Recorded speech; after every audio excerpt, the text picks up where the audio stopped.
This video is going to be kind of a loose list of some of the books I wanted to get to in 2025. I've sort of put them into different groups to make it easier for myself, but I'm going to go through them pretty quickly, I think. The first book I want to read, I think this will be the first book I read in 2025, is A Book of Memories by Peter Nadas. Something about this book has been standing out to me for months and months, and I've just been waiting to get to it, but it's like, 700 pages, and it's not something I can squeeze in anytime I want, so I'm happy to be making the time for it. I think when I finish my reading for this year, I'll end the year with this one and carry it over to 2025. Proust, Joyce, Mann, Musil, that's quite a claim on the cover there, so I'm really excited. I want to read The Free World, Art and Thought in the Cold War by Louis Menand, which is sort of a follow-up to The Metaphysical Club, which I read earlier this year. So art during the Cold War, sort of a cultural study of art in like the 20th century. It seems really interesting, and I got this really nice edition, the Picador edition. It feels really nice in my hands. It looks like there's tons of notes, and there's going to be some really interesting stuff to get into here. I mean, if I look at the index, let's see.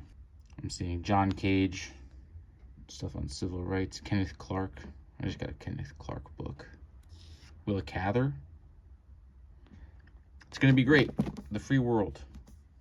I've been reading Sebald's works like one by one for the past couple of years, all sort of building up to this one. The Rings of Saturn, I'm expecting to be fantastic, and I'm expecting it to be sort of a culmination of all the stuff I really love in Sebald's books. I have some of his nonfiction and his poetry as well, but I can't wait any longer. I'm desperate to read this one. This is 100% a lock. I'm so excited to get to this. I've been wanting to read my Misc for a long time too, sort of a top class literary criticism book, and flipping through some of the chapters and the notes and stuff, it might scratch a similar itch that Roberto Colasso did for me earlier this year. Literary criticism supposedly at its best, and I've been looking forward to reading this for a long time, but again, it's so big that I just need to make the time for it. This is my Misc. Lastly, I have The Magic Mountain. This is maybe the book more than any in the whole world I'm most excited to get to read.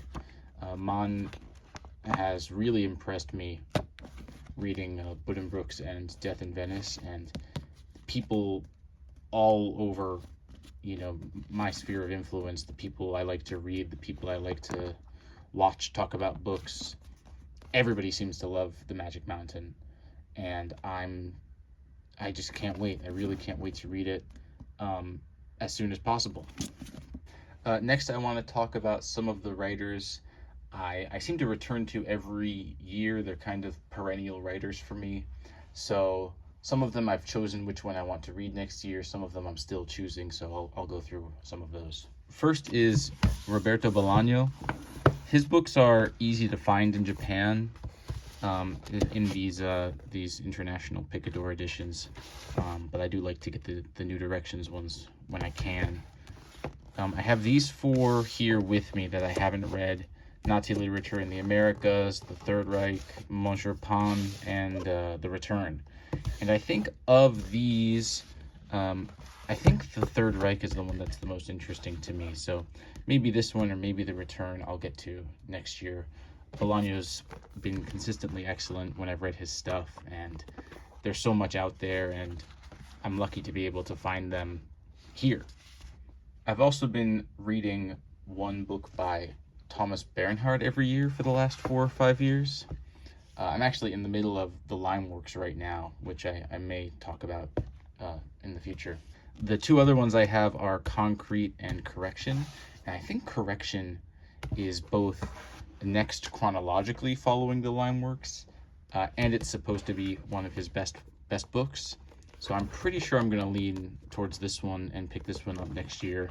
I always tend to read Bernhard at this time of year, November, December. I don't know, something about his misanthropy really gets to me in winter. I like to read some Nabokov every year as well. I bought this edition of the stories. I really like these new vintage international. I like this old set too, the ones with these sort of uniform spines, but when they've given these like signature styles to some of the bigger writers. So I got this one specifically for that, and I'm excited to get into all these stories, but it's like 650 pages. I found a couple of his smaller books at one of the used bookstores here. These were each like 100 yen or so. So I could read, I might read both of these in like a weekend, but I think Stories is the one I want to get to, all of his stories. I've read something by Richard Powers every year for the last 3 years, and these are the ones I've been able to pick up out here. Bewilderment is a newer one, which I'm mildly interested in. I'll get to it at some point, but it's not really speaking to me right now. These two both seem really good, Plowing the Dark and The Time of Our Singing. I think I want to go with Plowing the Dark, just because this book is going to be a huge investment, and there's so many other really big books that I want to read next year. This one's just a little bit more digestible, maybe, or a little bit easier to fit into a busy reading schedule. So I'm not too sure what it's about, but it's got a blurb from Stephen Moore on the cover. So I plan to continue reading Roberto Colasso's series. The next one, Ka, Stories of the Mind and Gods of India. And this one's also supposed to be quite excellent, from Vintage International. I want to make a commitment to doing more deep reading of an author in 2025. I do, that last sort of section, I like to read one book by a writer every year, but I've never really given, a month or 2 months of reading one author, trying to get a bunch of their works in together to create like a larger picture. I've never really tried to do that, so I'm going to make an effort to try next year. The first writer that comes to mind for me for this exercise is Gregor von Risori, whose Ermine and Chernobyl I just read and loved. I couldn't get enough of it. And I had The Snows of Yesteryear already. I got this one, I think, at Loganberry Books in Cleveland. And you can see a good price. I think this is a first edition too. And so I've had this one around, and then I got Ermine and Chernobyl, and I loved it. So I want to read this one. I ordered this Abel and Cain, this new edition from MYRB, Death of My Brother Abel, and Cain is like a sequel that I think was published posthumously. I've also ordered Memoirs of an Anti-Semite, which should be arriving soon, hopefully. And so digging into his world is really appealing right now, coming off of reading this one. This is the first writer that came to mind for a sort of deep read. I've had a bit more luck finding bunches of books by nonfiction writers who I like, so it might be easier for this experiment to focus on a nonfiction writer. So the first one I want to look at is Jung, whose books I've been able to find at a lot of book fairs and used bookstores. I have The Mass Market of Man and His Symbols, and this is going to be a lot to dissect and get into. So I really want to take my time with this one.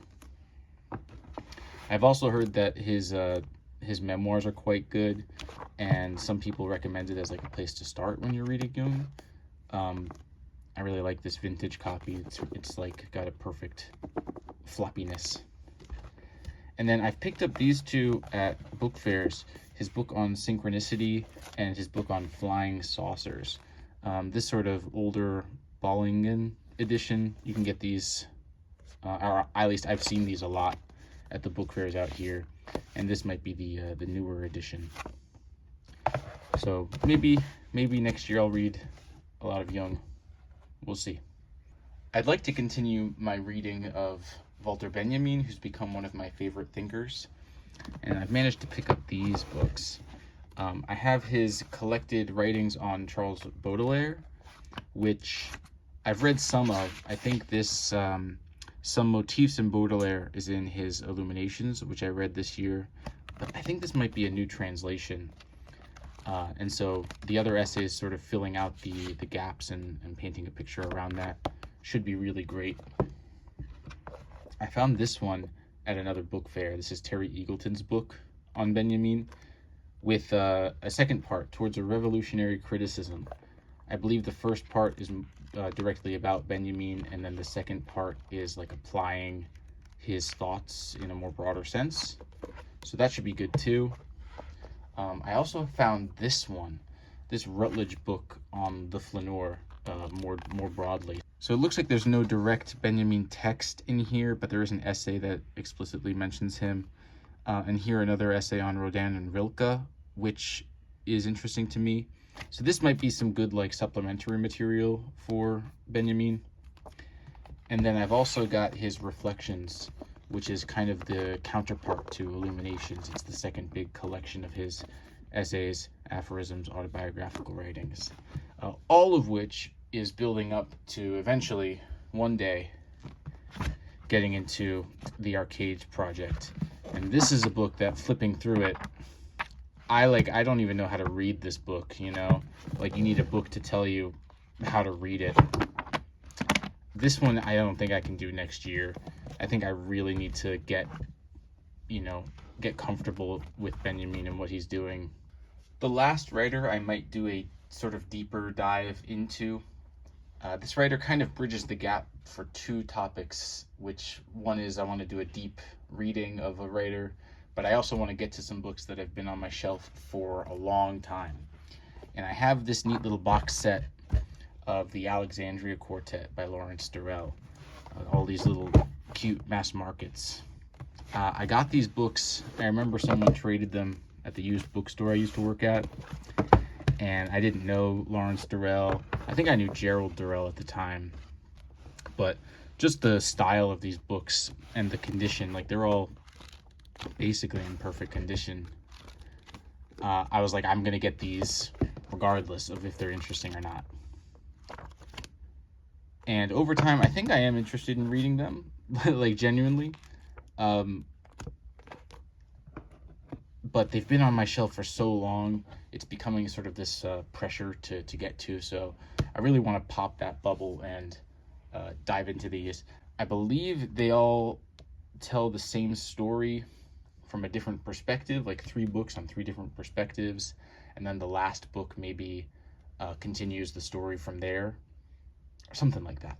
I don't really know. But as I said, they look really good on my shelf, so that's no problem. But they've been there forever, so hopefully I can do that this year or next year. Similarly, I've wanted to read Hopscotch by Julio Cortázar for a long time, like maybe 10 years at this point. But you know, this book, like you kind of have to read it twice, and so instead of it being like a 560 page book, really it's like an 800 page book because you're reading the first 350 pages 2 times or something like that. So I'm always just so daunted by the idea of getting to this book, and I'm worried about reading and then rereading the book, you know, following the chapter order and then following the hopscotch order of it. You know, it's one of those things online when I've looked for advice on how to get into this book, and there's no super obvious like easy choice of what to do. It seems to be just like, yeah, just read it first the first way and then second the second way. And one day I'll do it, but it's been on my shelf forever and ever. Hopefully next year, maybe next year, we'll see. Another book that I've had forever and haven't found time for yet is Faye by Larry Brown. I don't know why Larry Brown has stood out to me, or what originally made him stand out to me. I think I saw him in a list somewhere being compared to like Barry Hannah, sort of southern or non-coastal American writers. But I've never read it. You know, it's a little long. It's a big novel, 450 some pages, right? Almost 500 pages. The other thing is these pages are bright white. They're so super shiny white. I'm nervous even touching them. I don't want to make them dirty. Something about that. The corner is like sharp, and I don't know. For some reason, I just haven't been able to do it yet. But I'm similar to Durrell. I'm feeling the pressure. I'm really feeling like it's got to be next year or not at all for Faye.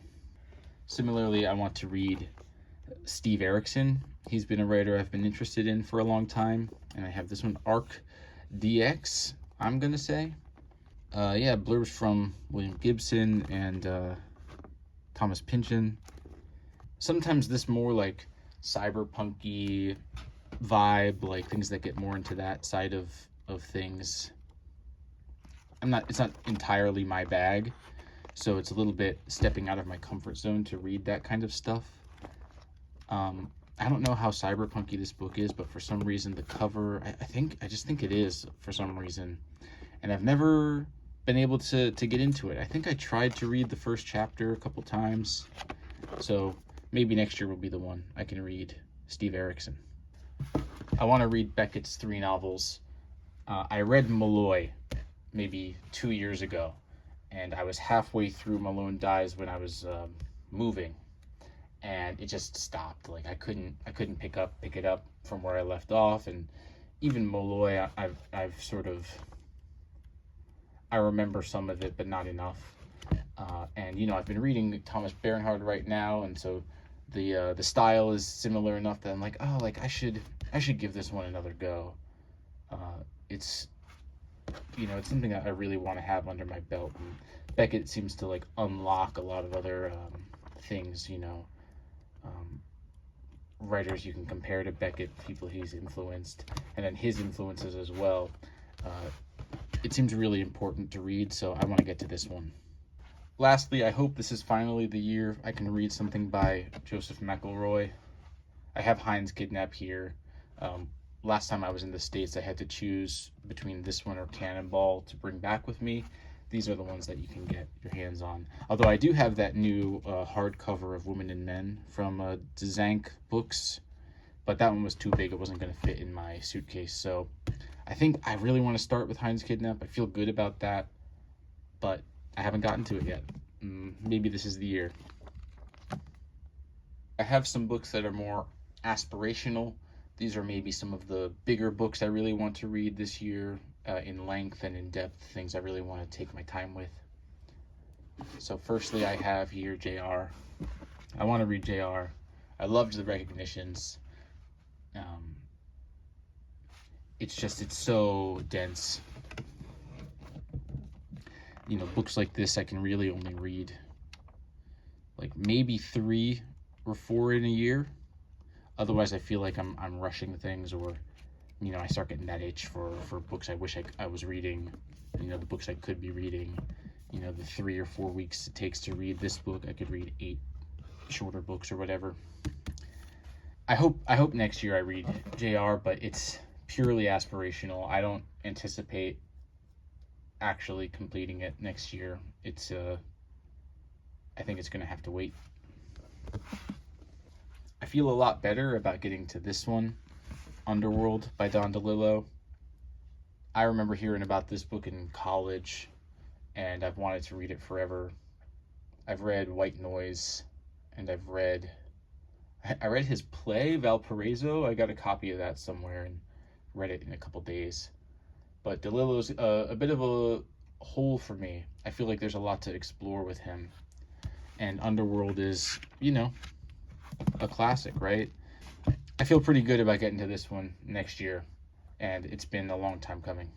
Something about Black Lamb and Gray Falcon has, it's sort of lodged in my brain that I really want to read this book. And I got this really nice Penguin edition. But this book is enormous. 1,200 pages, 1,150.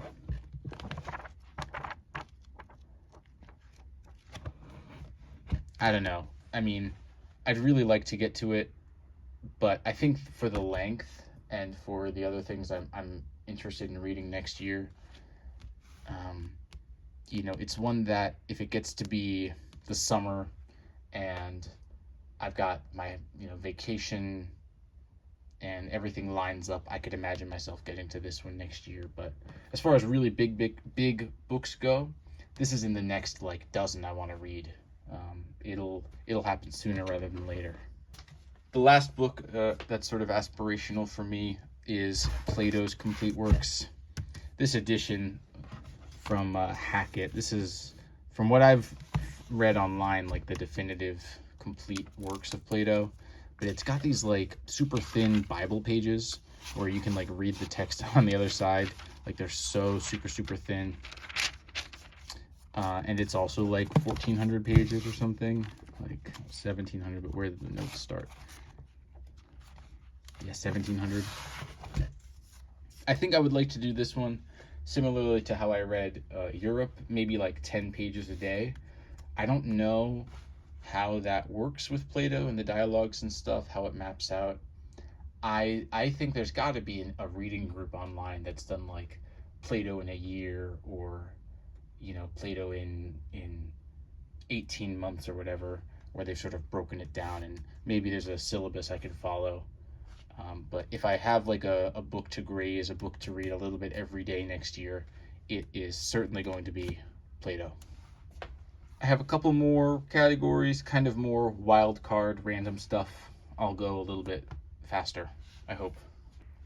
I want to do a better job next year of reading some Japanese classics and getting my Japanese literature, more firmly established. The big one I want to read next year is The Tales of Issei. This is maybe the biggest work of classical Japanese literature that I haven't gotten to yet. Most popular, super famous. It's got this Penguin edition. The poems are like the first half of the book, and the notes are the second half. This is also something that might be good to do like piecemeal. But I want to read this book, and then I want to go to Issei Shrine. This is almost certainly something I will do next year. I was pretty lucky, and I got this book, the Kokinshu. I think this edition, it goes for quite a bit online, but I think I got lucky finding a copy out here. A collection of poems, ancient and modern. These short little poems, I just love them to bits. So I'd like to get into this one more thoroughly. I read the Manyoshu this year, and I think this is somewhat of a follow-up to the Manyoshu. And one day I'm going to read Donald Keene's History of Japanese Literature. And I have this first volume here, Seeds in the Heart, Japanese Literature from Earliest Times to the Late 16th Century. And this is where most of my interest lies, this classical Japanese literature, Genji and Seishonagon and stuff like that. But this is another giant beast, and there's 3 volumes, or maybe 4, of equal size. So we'll see one day. I want to do a better job reading poetry next year. There's 2 that really stand out to me that I want to get to. The first one is The Changing Light at Sandover by James Merrill. I can't remember quite where I heard about this book, but I really like how simple this cover is. And I've looked through the first couple of passages, and it seems great. I really am excited to read this. It seems like, I think it was published originally in different parts, and these are all collected together, and it makes one larger poem. That seems really cool.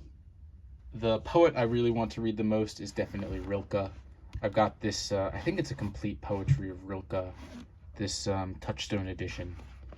And I'd like to read this and maybe pair it with William Gass's book on translating Rilke, reading Rilke, Reflections on the Problems of Translation. I might like to read these 2 together as a pair. Rilke has always stood out to me as like an exemplary poet. I don't know quite what it is, but a lot of it must have to do with the translation. So this is going to be a key book for me. This will be an interesting project if I can get to it, which I hope I will.